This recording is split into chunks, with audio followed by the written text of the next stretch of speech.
In this video, we're going to see 7 art goals that can change your art in just 12 months.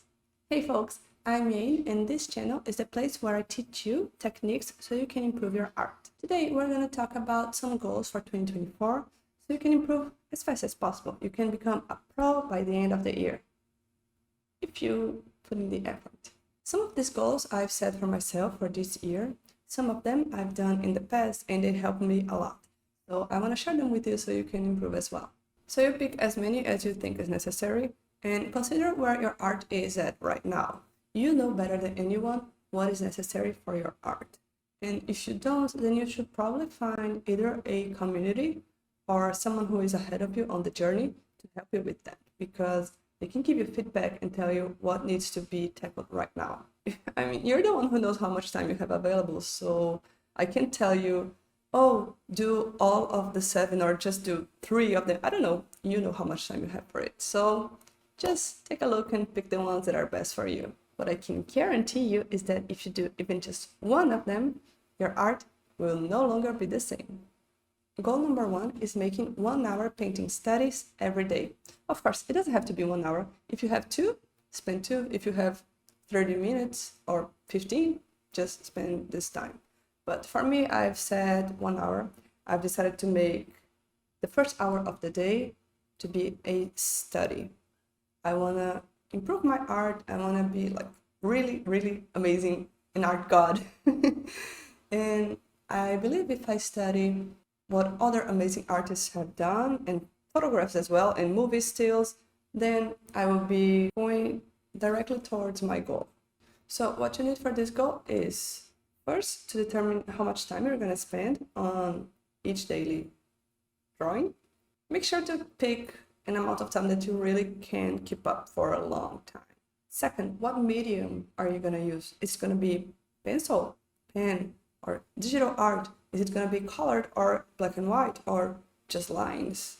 You need to decide this ahead. And then you set aside the time in your schedule to do it. Don't just hope that you will maybe find the time for it. You need to set it aside. You need to determine where it's going to be. And then fourth, well, that's optional. Oh no, wait, I skipped one. At the end of each study, you need to analyze it and see what needs to be improved. This is crucial because if you just crank out paintings, yes, of course it will improve, but it's not going to be the most efficient way. The best way is when you analyze it. Write down, what did you like about this painting you made? What do you not like about it? And then the next day, double down on what you liked and improve what you didn't like. And then step 4 is to write down your progress. For example, you can have like a blackboard where you write a list, like a to-do list, and check it. You can have a Notion page and, I don't know, check a progress bar. Just find a way to track your progress. I plan to make 240 daily studies this year. And so right now I've done 4. So I have 4/240 on my blackboard where I keep track of everything. And I also have it maybe on Notion, I think. Of course, it depends on the type of person you are. You may not like writing down stuff, but for me, it's really exciting when I see that I am progressing. And I don't know, like, if I see, well, 4 out of 240 is not a lot, but when I get to 40, when I get to 100, I'm gonna be like, wow, I've done so much already. And this is exciting, it's really good. Now, the second goal is gonna be drawing 100 heads. This one, it depends on your goal. Of course, it is more ideal for those who want to be portrait artists or character artists or illustrators. Anyway, if you include characters in your art, this is a good challenge. But what you need to determine is, do you want to focus on being able to draw different types of heads, like different ages, gender, and races? Or do you want to focus on different head angles? Or do you want to learn how to paint the head? Each one of these will demand a different skill from you and also different references. Here's what you need to accomplish this goal. First, you need to find a board on Pinterest with the 100 heads or create your own. It depends on your goal. The most famous 100 heads Pinterest board by, I think it's Ahmed Al-Dori, is mainly focused on difference in gender, age, and race, so like to avoid same-face syndrome. But it does have also some different angles. But if you just want to focus on angles, create your own board. If you just want to focus on how light affects the face, create your own board. Then step 2, just like on the first goal, step 2 will be to determine what medium you're going to use if you're going to make drawings or paintings. And make sure, wait, there's step, I'm getting ahead of myself. Let's get to step 3, which is determining how much time you're going to spend on each one. And when you determine that, consider the type of drawing or painting you'll be making. A line drawing will definitely not request as much time as a full color painting. So be realistic. If you're making a full color painting, you need at least 1 hour, probably, maybe 2. But the 100 heads challenge, you don't have to do them in 100 days or in 10 days. I don't know. You can do it throughout the year. But if you choose to do it throughout the year, then you need to have some sort of accountability each week. Or else when it gets on October and you're like, oh no, I still need to make 80 heads, and you won't. We just know it, you won't. So be organized. Set how many heads do you have to create in 1 week? And keep up with it. Week after week, and you reach it. Your final goal of drawing the 100 heads. And then step 4, again, is to write down your progress if it matches your style. The third goal I'm going to suggest is similar to the one that we just talked about. It's going to be drawing 50 hands or 50 feet, 50 whatever body part you have trouble with. This one, you can do it pretty quickly. In 2021, I did a 50 hands in 5 days. That was a little bit too much because I set a time limit of, I think it was like 10 minutes for each hand. That was too much. I spent too long each day drawing them. You can see how I felt and what I learned from this challenge on a video that I'm gonna place somewhere up here. I never know what side it's gonna be. But honestly, doing it in 5 days was too much. So I suggest, I don't know, try 10 days. You can do multiple 50 whatever body parts challenge throughout the year, and you can improve so much, it's so good. When I did the hand challenge, before I had a lot of trouble with hands without a reference, and now I can do many different positions without using reference, so do it. Now here's what you need for this goal. It's similar to the 100 heads, so I'll just summarize it. First, find a Pinterest board or create your own. I have a board for it, and so I'm gonna link it down here if you wanna use it. Then step 2, determine how much time you're gonna spend on each element. How much time per hand or per foot, whatever. Don't go over it because it's a long challenge and you need to respect the time limit so you won't burn out. And then step 3, set a deadline, track your progress. Goal number 4. This one is a little bit different. It's buying a course or joining your favorite artist Patreon and actually studying it. Study how they do stuff, study the tutorials they put on, and practice a lot. If they have a community, join it, talk to people, get feedback to people who also like the same artists and will try to replicate their style somehow. This way is one of the best ways to improve, naturally. But do not, hear me out, do not just buy a course and crickets, just don't do anything. Do not sign a Patreon and just watch the videos and not do anything. That's a waste of your money. Don't do it. Just don't. I've always loved taking courses and joining Patreons. And last year I took lessons with Schoolism, New Masters Academy, and SVS Learning, which are all amazing, highly recommend. Right now I've also joined some patrons. So the first is Tyler Edling's Great for Environment and Composition. second is Senda's Arts for characters. And the third is Ramon's, which is amazing for character design. So I'm taking this, I'm watching the lessons, and I'm also practicing and drawing, because if I don't practice, it's worth nothing. So choose a course or Patreon and join it and do the work.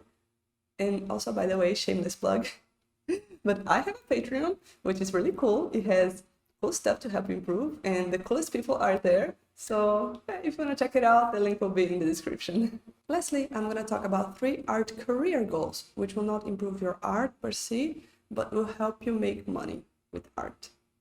But before I talk about that, hit the like button. Let me help other people as well. Tell YouTube I'm cool. And if you're enjoying this content, why don't you subscribe? I'm always making stuff about how to improve and have a better career. So now let's see the 3 career goals. They will be one for social media. So for people who are like me, who like posting, talking, connecting with others, there's a goal for you. And the other 2 are good for, well, both the social artists, but also those who are more like introvert and don't like to talk to people. So let's see. Goal number 5 will be posting daily on Instagram. I know. Hear me out. Don't close it yet.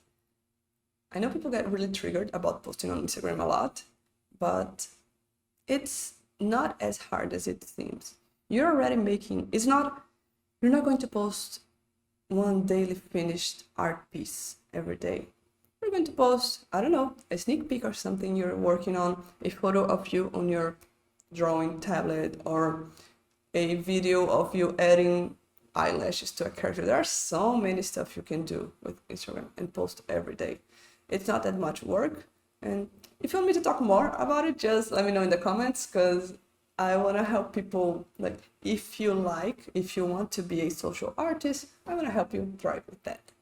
And what do you need to achieve this one? First is determining what type of content you will create. For that, you need to research. Find out your favorite creators, what they are making, what are they posting, see if it resonates with you, and replicate it. Number 2 is planning your content at least 1 week ahead. Because if every single day you need to stop and think, oh, what am I going to post today? Forget it. You will burn out. You'll be so stressed. It's not worth it. Just pick up any day where you have more time, like maybe Monday or Saturday, I don't know, any day, and set aside 2 hours for social media, for creating posts, for scheduling stuff, for creating reels, finding trending audios, all of that stuff.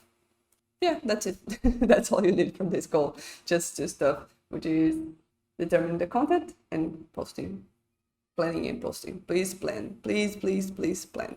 Number 6, this one is a gem. Contacting 10 art directors each month. New art directors. Let me explain. This is one I had last year, but I had it in like a hardcore god level. I wanted to reach out to 10 each week. That is a little bit too much. It could be done if I had more time available for it, but it's not really a priority. So I totally failed. I think I reached out to 150 maybe art directors in total. So this year I reach out to 10 new each month. I'll add another 120 directors to my list. And well, it's better than nothing. So what do I mean with contacting an art director? Believe it or not, the art director's job is to find artists, and they are being helped when you send your portfolio to them. You're being a nice person who helps them. If they don't like your work, they'll just ignore it. If they like it, they may contact you to work together, or maybe they will save it in a folder. Each art director does it differently, but it's a nice way to look for work. And so what are the steps for this one? The first is to find art directors from company you like and you want to work with them. You can use LinkedIn or X from our Twitter. You can just type art director and the name of the company. You may find people. Step 2, you need to analyze their work and see if you like it. See if it fits your style. And then You find their email address and you send a nice, polite email like, "Hi, I'm an illustrator. I love your work. Here's mine. Let's work together." Not like this. Please use more words and be more respectful. But it's pretty simple. Side note, do not batch send them. Don't send them all in one email. Make it personalized. Tell, "Hey, Mary, I love your work because of this," or "I love this specific work you did," and then talk something else. Then you catch their attention, because if you're just like, "Hey, dear art director," and like delete, trash, they won't read it. So yeah, try to make it personalized. And also, do not talk about prices. Just say you're available for work, you'd love to work together, reach out if you have anything that you think would suit my art style. Because you never know how much they have on a budget. You may say, "Well, I charged $100 for this," and they were willing to pay you $1,000. So no prices. And then after a couple of months, you contact them again. You say, "Hey, I have this new portfolio piece," and you send it to them. And every 2 months, you send a new email. You can make it once a month. More than once a month is definitely too much and spammy. Do not do it. I think once every couple of months sounds good, but yeah.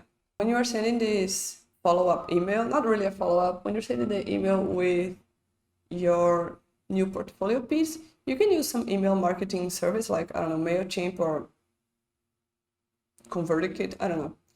But you need to know that when you use one of these, it's more likely that your email will end up in the spam folder or promotions folder and will not be read. So if you have the time, send it personally. If you do not have the time, just send it on an email marketing. But make sure it's not the first email. Don't send the first email with a list. And then we have number 7, which is gonna be creating a new portfolio piece every month. It can be more than a piece a month or less than that, but I believe 1 month is a good time to create a portfolio piece. What I mean by portfolio piece is something created specifically aimed at the industry you want to work on. So if you want to be a game design artist, you want to work for Blizzard, check out what Blizzard, like, what do they make? What type of art do they make? And then make artwork like they do. If you want to work for, I don't know, creating book covers, then create mock book covers or an alternate book cover to your favorite book. This type of stuff to show people, hey, I know how to do it. It's not just, hey, my art is pretty. It's, I know how to do it. This year, I'm not focusing on that. I'm not focusing on getting freelance work. So I don't have this goal, but if you want freelance work, this is a really good goal for you. All right, cool. You have set some new goals for 2024. Your art will never be the same. You're gonna be amazing, and that's awesome. But how do you make sure that you are going to really do the work you need to do every week? Well, if you want to learn about that, watch out the next video here. See you there. Bye.